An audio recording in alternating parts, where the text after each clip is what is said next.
Welcome everybody to the latest episode of the Brownbare Vodcast. I'm sorry I haven't been around for a while, not that I imagine an enormous amount of you really give a shit, but I had decided that I was invincible to COVID, and despite it absolutely tearing through my agency and my family numerous amounts of times, I remained completely clear of the dreaded virus up until a few weeks back, and that's why I have been out of action. It's also why I've put on another £4, because apparently what COVID makes you do is just eat pasties until you start weeping.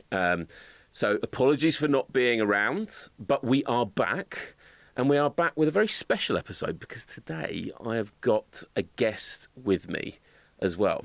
Now, this is someone who I love, admire, and has become a great friend, but also a big part of Don't Cry Wolf. He is our latest addition to our board as a non-executive director, specifically focused on sustainable delivery. And he is, of course, the wonderful Matt Hocking.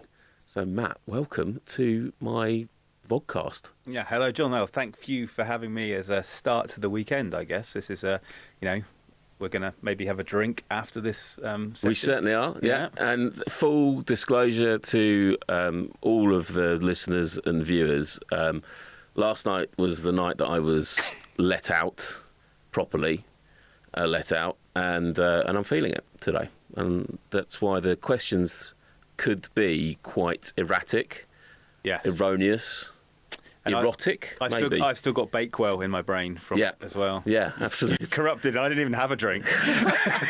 I don't even want to drink a Bakewell drink. Yeah, a big shout out to Rebellion Restaurant in Penchuan, Cornwall, who served us with cherry Bakewell cocktails, which were utterly, utterly magnificent. So, Matt, first and foremost, mate, tell us a bit about yourself.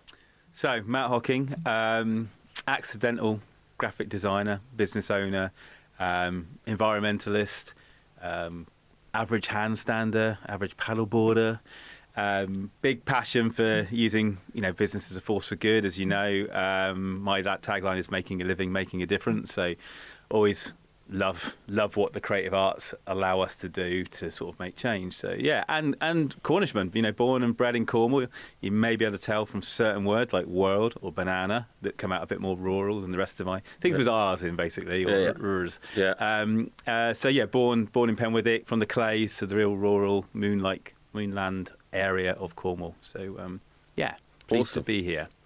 Awesome. Well, we're very pleased to have you. And obviously, we met through the B Corp movement, I suppose, first and foremost. We did. You were shit. Yeah. You contacted me and said, let's talk. And then I messaged you 2 or 3 times. It's like a bad date, like it'd gone completely wrong, and didn't get back to me. Then you very nicely said, I've been the shittest person in your natural, beautiful way of being open and honest. And I didn't think you'd been shit, by the way. These were your words. Yeah. And then we got together, actually, and started to do things. And started to do some cool stuff. And I guess, we've kind of bonded over an awful lot of stuff, but in particular, it's I suppose we've suddenly become a bit of a double act, haven't we? Doing a couple of talks together and a few other bits and pieces on sort of how brands can kind of tackle sustainability, climate crisis in a sort of authentic and open and honest way. Yeah, very. I mean, it's really, really enjoyed our audience of no one, really. But when we had it, but actually the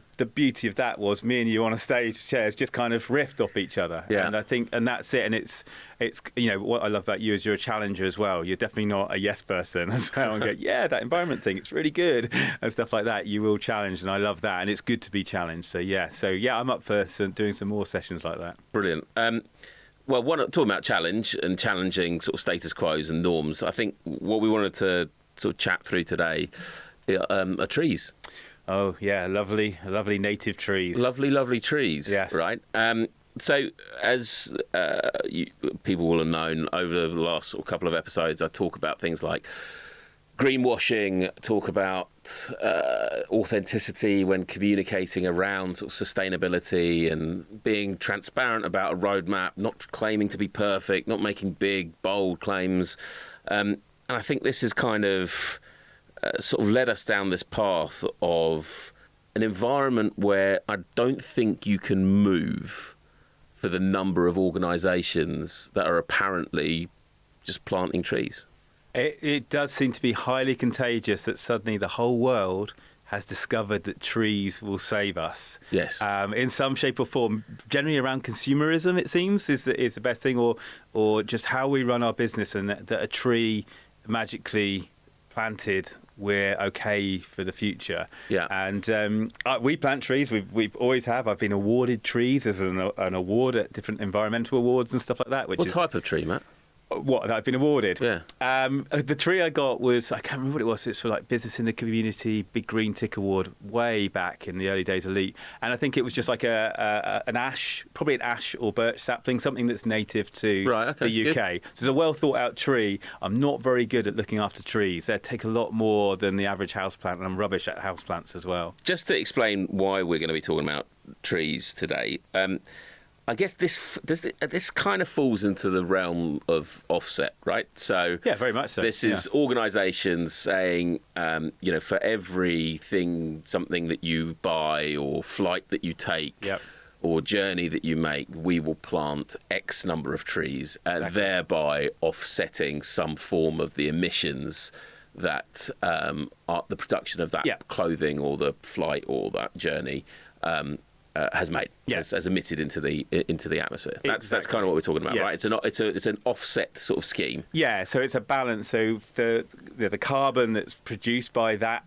thing, whatever it is, that journey, say a single person travelling to London on the train from Cornwall is about 39 kilograms of CO2. Right. So then it's kind of like a choice, or who will give me the best price to the most expensive. It's kind of an open market kind of thing as well. Like there's really good high quality offsets, like which are called gold standard certifications, that you'll know about, right down to just local people going, well, you can plant a tree here, which might not have any statistics behind it other than it is a tree planting. But the general rule that we seem to see is one tree equals 1 ton of carbon.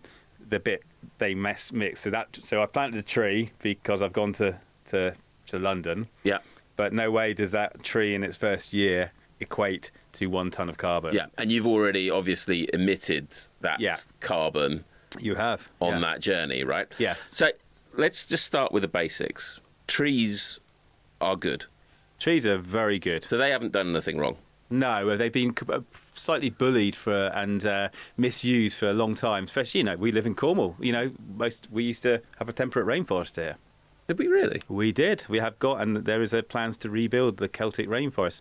So areas like this, and there's still residual areas of temperate rainforest in Cornwall, Devon, Ireland, and stuff. Extraordinary. So it's completely covered by trees, and over the years through mining and various other things, and they've gone. They've gone. Boat building. They've disappeared. But trees are a good thing, right? The planet needs more of them.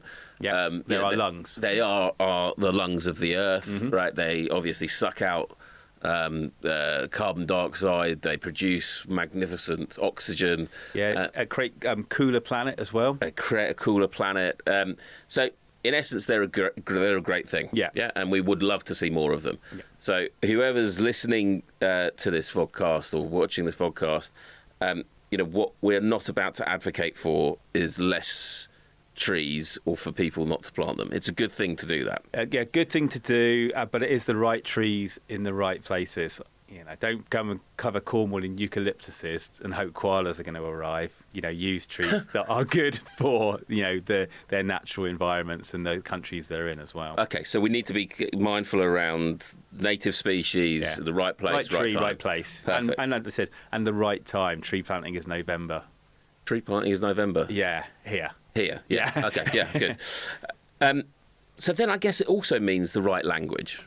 Yes. Right? And I think this is where we start to get into the territory of communications, of how brands are utilising this. So first and foremost, I think we need to address this myth, which I think we've already kind of loosely covered, which is that it's almost suggested that you're doing something in real time. Yeah. Right. So the sense that you have purchased this and you've got someone in a control room somewhere who's seen that you've, I don't know, purchased that mug or that T-shirt or something along those lines, and they've hit a button and a tree has been planted, grown and sucked out that oxygen all in that sort of real time. So there's this sense in communications that it's being done literally as it's happening, which is the first kind of myth, right? That's just not true. Yeah, exactly.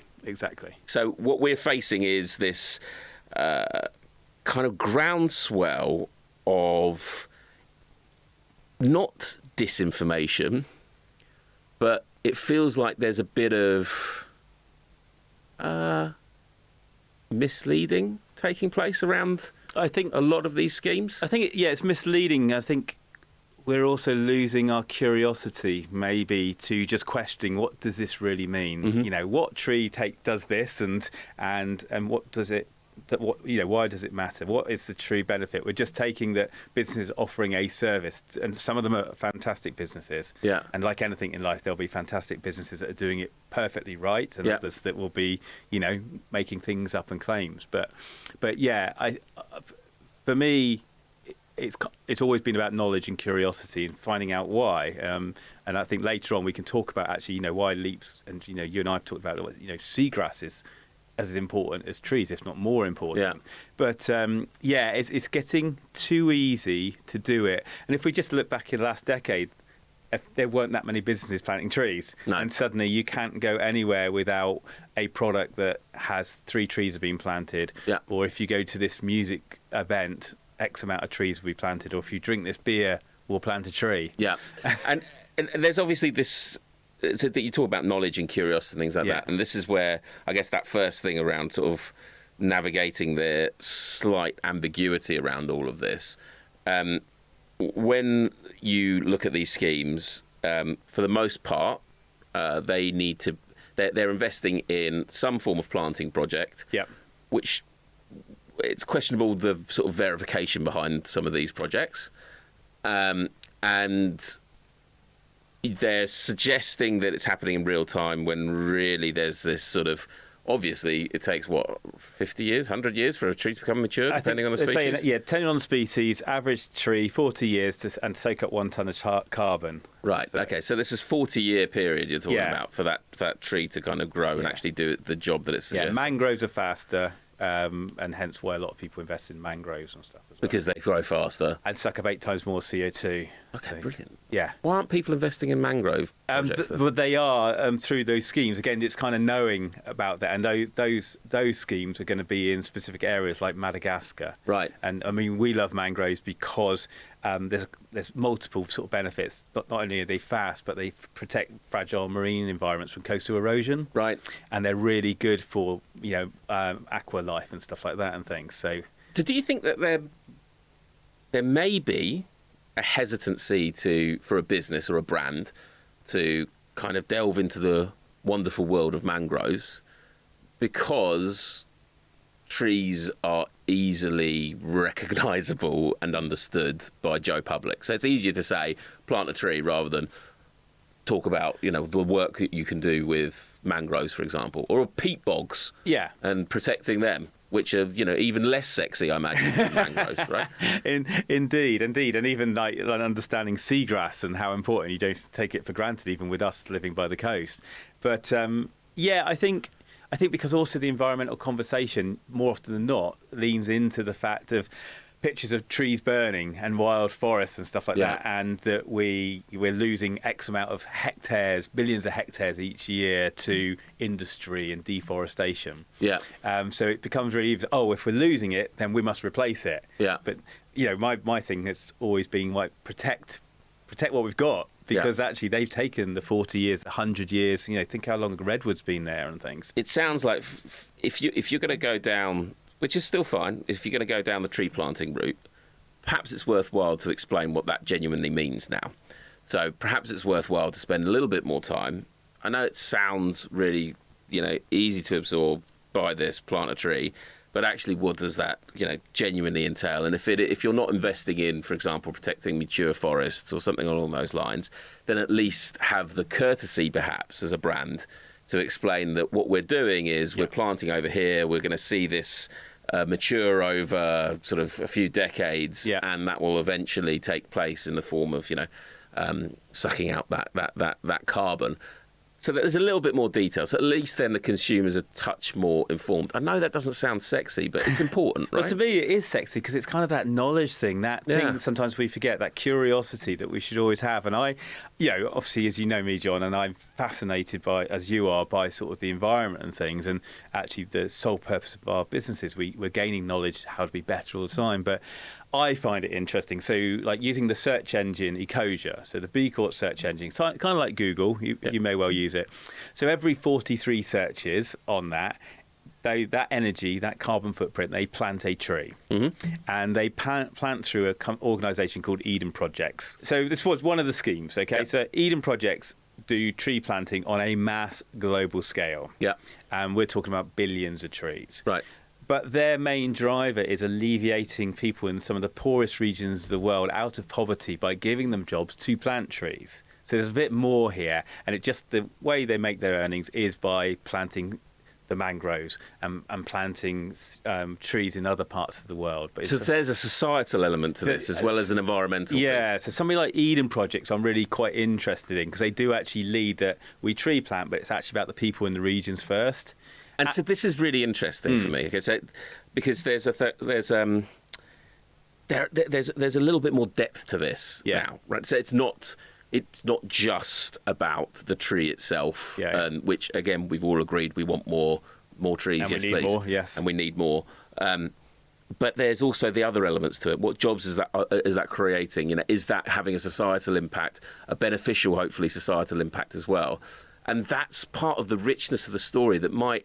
Actually, if brands could sort of spend a little bit more time looking for that sort of stuff, it would kind of elevate that to the top, right, into the consumer psyche. Yeah, and I think, and with teams, like, for the consumer, with your teams and stuff like that, rather than it's just, hey, we're planting some trees, you start getting into the real granular beauty of what we're actually doing here is supporting communities as a social benefit and an environmental benefit. And it should always be both, in my opinion. You mentioned like a climate neutral kind of workforce. Yeah. I mean, what a lovely, I work in PR, right? That's a lovely tagline. Yes. To just splatter across a website. We have a climate neutral workforce. Even our farts are bagged and and sequestered underneath something. Exactly. There's that sort of sense of kind of, let's tell the world first that we're carbon neutral or climate neutral, and then work out whether we've actually got there or not, which bothers me. It intrinsically bothers me because there's a desperation to sort of almost get there and actually get to the destination and then work out the journey rather than actually kind of embrace the journey and then when the destination becomes reality then start talking about it. Yeah, exactly. I think, again, this is the thing where we kind of rush headlong into something because all the brands that we like are doing it, therefore we need to do it as well or be seen to be the first. And I'm sure many of the organisations out there hopefully have done their due diligence and they got their I don't know, their climate officer or their head of sustainability working on it. But again, there's also we get, and I don't know if you get it, Don't Cry Wolf, many businesses approaching us on a weekly basis going, we can completely nullify your carbon footprint on the planet by planting some trees if you use our platform. Yeah, and I think it's fucking bollocks. Yeah. I do. Yeah.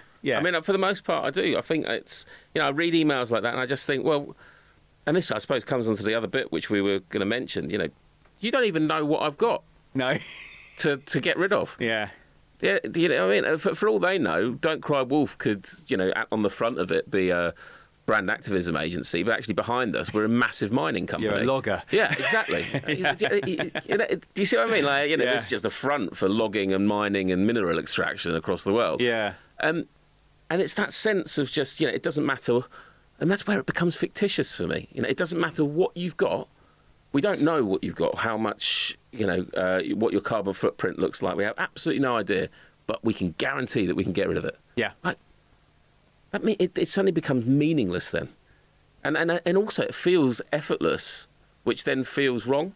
I kind of think that there should be some effort behind this, right? Oh, again, I think, anything we care about, there should be effort, shouldn't there? Yeah. And although there are tools and things to help us out there, it's kind of, whether we learn to do our own gardens or whatever, it's just working out and having those conversations.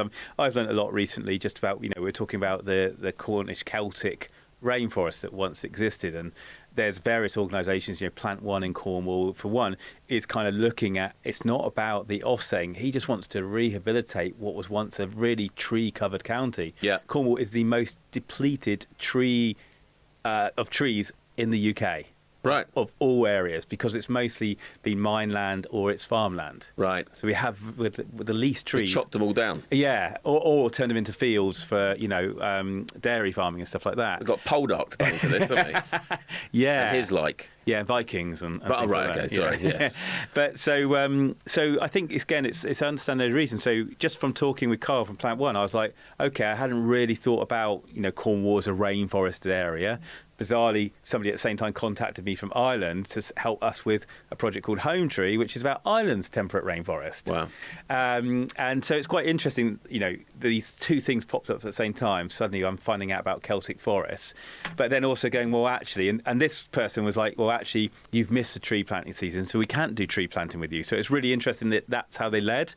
But I said, what you can do is come down to see the trees we have planted, learn about it. Why don't you make a team day of it? We'll have a talk about how much trees really mean to society and to people and stuff like that. So that kind of got me. And by the offset of that is, it's knowledge. We got knowledge offset in a way, kind of thing. Yeah. When to start looking at these sorts of offsetting schemes, whether it's tree planting, whether it's looking at mangroves, seagrass, peat bogs, whatever it might be.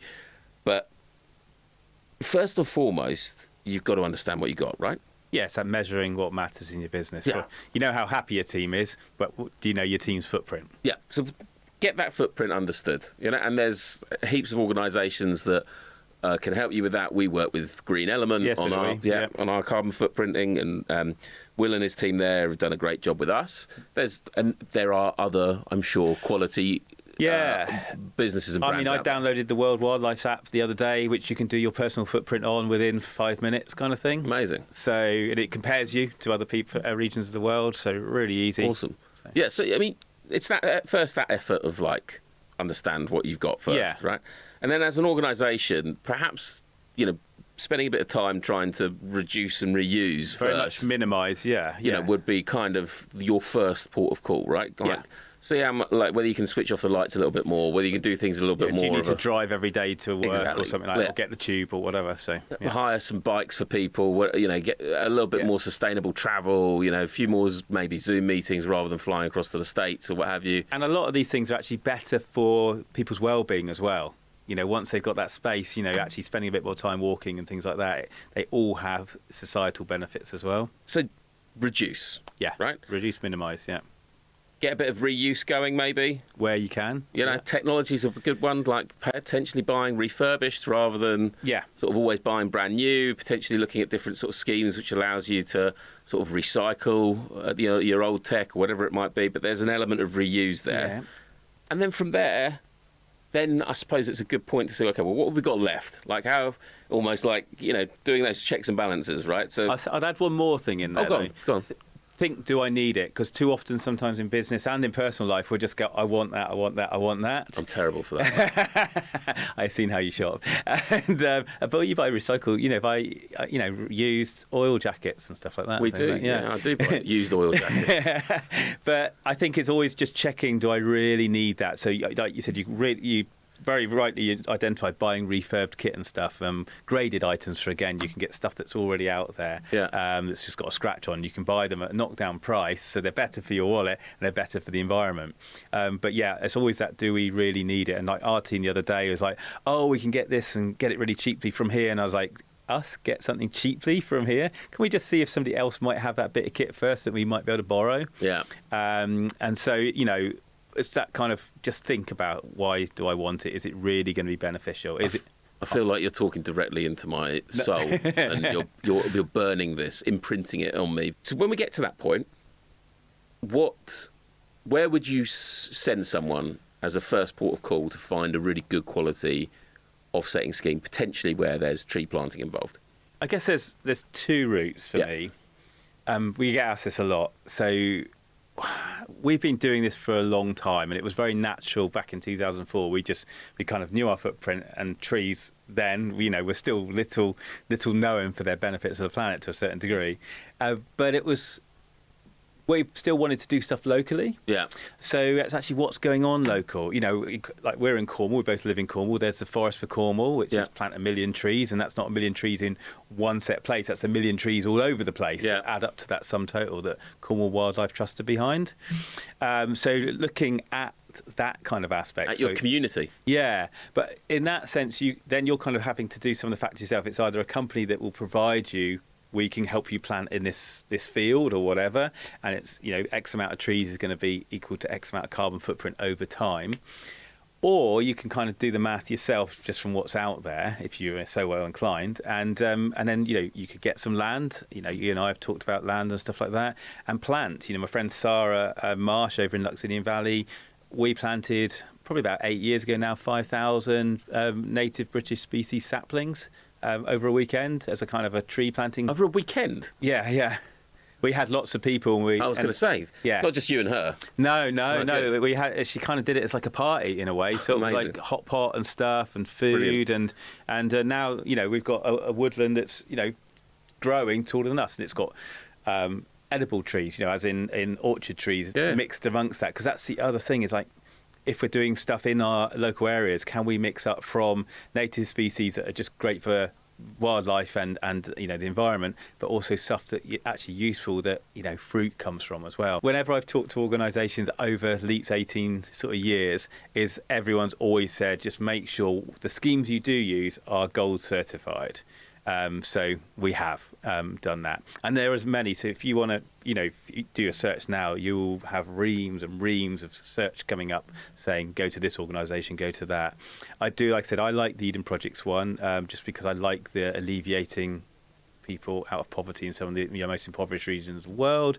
On top of that, I like the community side. Mm-hmm. For me, the tree planting as well is kind of like get a group, get some clients together, and make a day of it. Yeah.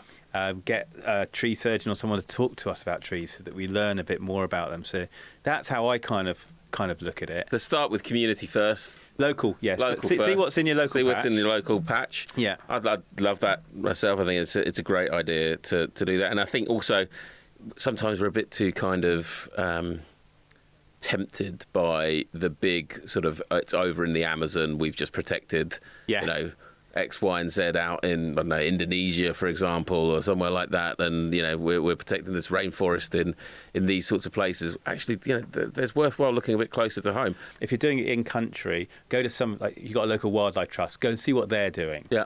Again, Cornwall Wildlife Trust have this what they call it.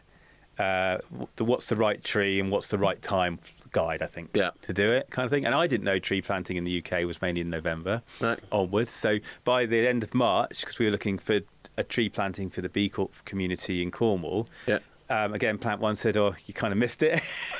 So anybody that's like going to do a big tree planting now, you can do some tree looking. Basically. Tree looking, just looking. Nice tree. Go and look at trees. Love a tree. Give them a cuddle. Yeah.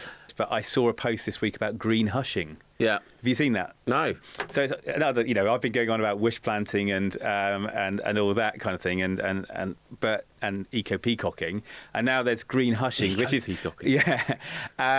look at me in my eco-ness. But so green hushing is all around the fact that now you're staying quiet because you don't want to get your head above the parapet in case you get shot because you're not quite sure if you got it right or wrong anymore. Yeah, which that for me is a really fascinating conundrum to solve, actually, because it's almost like we should have a completely separate episode on this. Because whilst I applaud, the CMA, the Competition Markets Authority, for kind of laying down the law around what you can and can't claim, I am slightly nervous that now people are going to be like, well, we're not going to talk about any of the success stories. Yeah. Although, a part of me is like, actually, that might also make a bit of room for maybe some of the less sexier, but totally verified, more informed, perhaps more important success stories to kind of bubble up to the surface. So we're not just talking about fucking bamboo coffee cups anymore, but we're talking about something else, right? Something a little bit more in depth, and people that have taken that time, because there'll be those that are doing really due diligence and working with, science-based targets, like both of us do. And I think we can't all necessarily invest and afford the time to get into these, but those that are really truly willing to are kind of doing their stuff quietly behind the scenes, and maybe that they'll also be able to show the way that, you know, as always, there's a better pathway than just the rapidity of plant, absolve, buy. Matt Hocking, thank you so much. It's been a pleasure, for Mr. Brown. In and having a chat with me today, and for dealing with my hangover. Yeah, I've still got the I even can taste the horribleness of Bakewell tart. It was delicious. It was a delicious cocktail. You know nothing, and I regret nothing. Thank you for coming in, mate. A pleasure. Thank you to everyone for taking the time to listen in and to watch that. Hope you found it useful. I think, from our perspective, the great big message to take away from this is not all trees and tree planting schemes are equal. Take the time, take a look, get your knowledge up, be curious about what it is you're either going to invest in or buy, and at the very least, have a little thought to begin with as to whether there's an opportunity to either reduce, reuse, reflect before you start sticking some cash behind a weird and wonderful planting scheme. I will see you in the next couple of weeks, provided I don't get COVID again. Thank you all very much for tuning in. Do that whole thing where you sort of subscribe and like and put things in comments and say wonderful things about me and my guest. I love you all very much. Goodbye.